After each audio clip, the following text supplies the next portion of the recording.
میں اپنا پاؤں نبی کریم کے سامنے پھیلا لیتی تھی، اور اب نماز پڑھتے ہوتے جب اب سجدہ کرنے لگتے تو اب مجھے ہاتھ لگاتے، میں پاؤں سمیٹ لیتی، پھر جب اب کھڑے ہو جاتے تو میں پھر پھیلا لیتی۔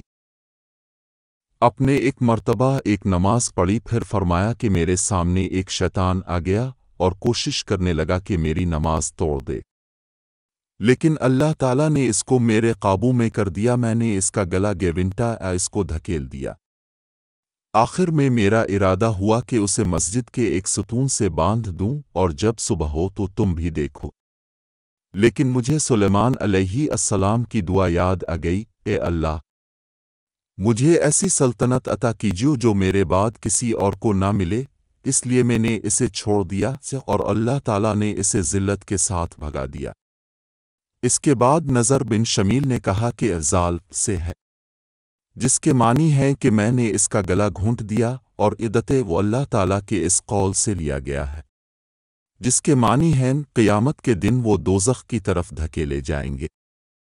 درست پہلا ہی لفظ ہے، البتہ شعبہ نے اسی طرح عین اور تاء کی تشدید کے ساتھ بیان کیا ہے۔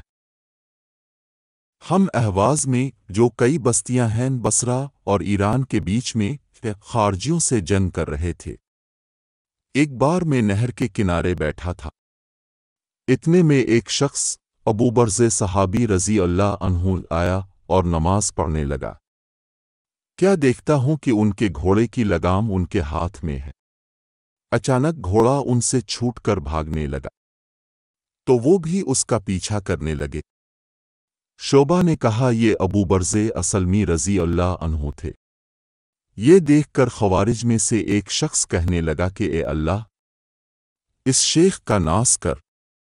جب وہ شیخ واپس لوٹے تو فرمایا کہ میں نے تمہاری باتیں سن لی ہیں، اور تم کیا چیز ہو؟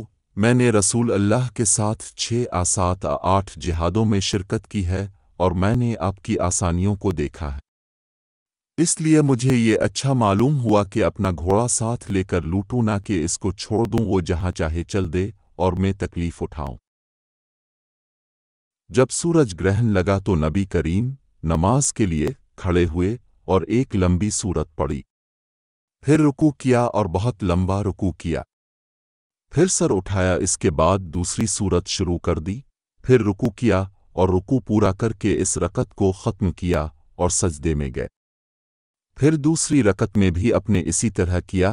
نماز سے فارغ ہو کر اپنے فرمایا کہ سورج اور چاند اللہ کی نشانیوں میں سے 2 نشانیاں ہیں، اس لیے جب تم ان میں گرہن دیکھو تو نماز شروع کر دو جب تک کہ یہ صاف ہو جائے، اور دیکھو میں نے اپنی اسی جگہ سے ان تمام چیزوں کو دیکھ لیا ہے جن کا مجھ سے وعدہ ہے، یہاں تک کہ میں نے یہ بھی دیکھا کہ میں جنت کا ایک خوشہ لینا چاہتا ہوں۔